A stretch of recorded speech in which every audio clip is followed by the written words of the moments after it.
So good news, I got the control pack for the 10R80. I got that all wired up. I ended up mounting the fuse box in the engine compartment. And then I also got the 4 Innovations hat and then pumps installed into the Cobra tank. I mounted the controller for it in the trunk. And then now all I really got to do is build the fuel lines for it and then route those and then mount the fuel pressure regulator. Then I should be able to start it pretty soon.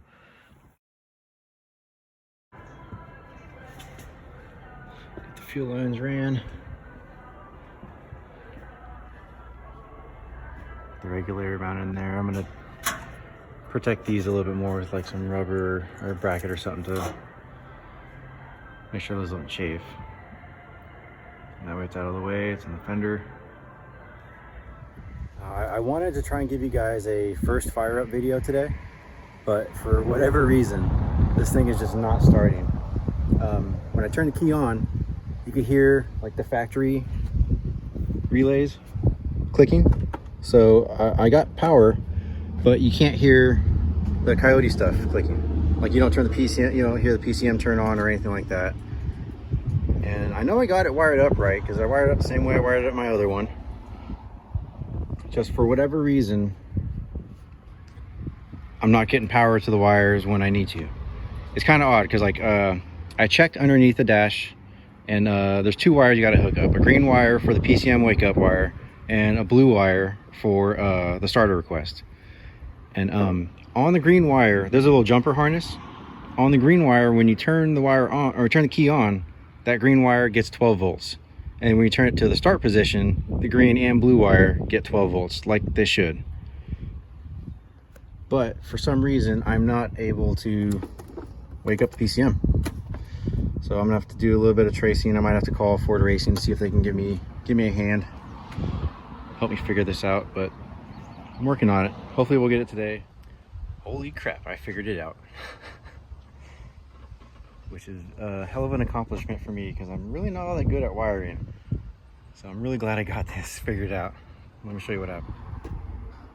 So like I said before, I was getting power from the ignition to the jumper harness, and then I even back probed the jumper harness to make sure it wasn't that connector. And in between that connector and then the fuse box, there's nothing else, right? So I thought I either had like a broken wire for maybe pulling the harness through the firewall, or maybe like the Ford Racing guy said, a bad PCM or something. Long story short, this is the relay for the ignition trigger relay, if I remember right. And when I went, well, I'll pick that up later. But when I went to go probe it, this plug right here, this one, when I put my test lead in there, I couldn't feel anything. Like normally when you put it into one of the sockets, you'll feel it like engaging the actual clip or the terminal. And I didn't feel anything. So I took the plastic cover off the bottom of this thing, and then I started kind of just pulling on some of the wires, and the green wire came right out of the fuse box. I was like, oh, thank God. So I plugged it back in, I heard it click, so I realized it wasn't me that broke it. Like I didn't pull it out or anything like that. It was just never pushed in all the way from the factory. And then, so once I clicked it all the way in, I put my test lead in there, I turned the key on, and I got 12 volts. So I put the relay back, turn the key on, and then you can hear these relays clicking, you can hear the PCM turn on, and then you can hear the fuel pump prime. And needless to say, I was really excited after that. So I did a quick fire up video, which I'll cut it in right now.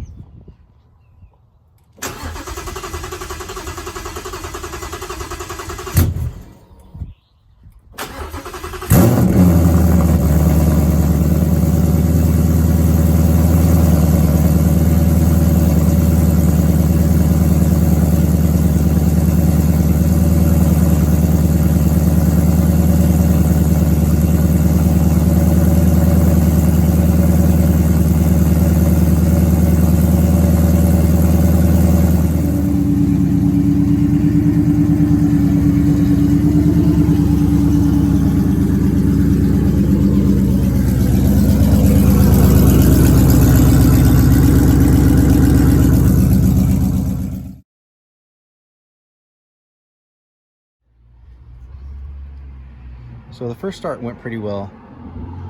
The engine idled perfectly fine. Wasn't like surging or anything like that. And the only thing that I noticed was a pretty good exhaust leak.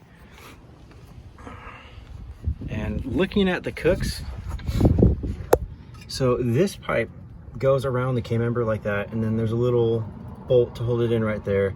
So it wasn't here. This was pushed all the way in like how it should be. It's all nice and snug.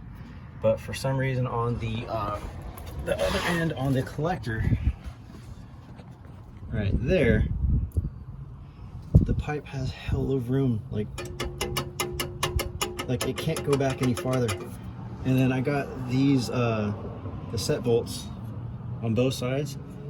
They're as tight as I can get them, and like I even hammered the collector on forward, you know, just in case it just wasn't pushed forward far enough forward to engage this one. All I know is we paid $1,500 for these headers, and I gotta deal with shit like that. Awesome. So I gotta figure that out. But who cares? The engine runs. It's awesome.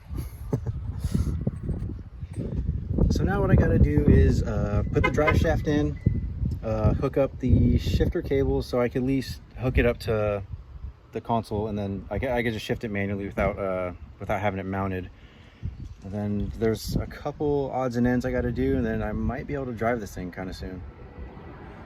I think I found a fix to the issue with the header fitment into the collector, because right now it's all loosey-goosey in there. None of the rest of them are like that. They're all pretty solid.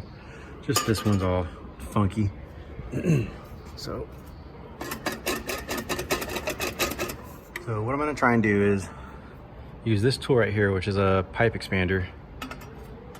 Slide this in here, expand this pipe just enough to where it fits snug on the collector, and it'll close the gap. I'm probably just gonna match all these other ones,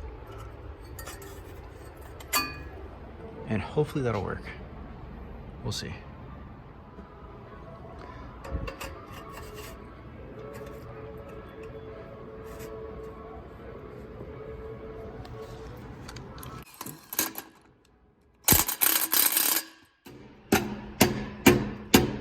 That's about flush. So let's see. Oh yeah, solid. That's not gonna leak at all.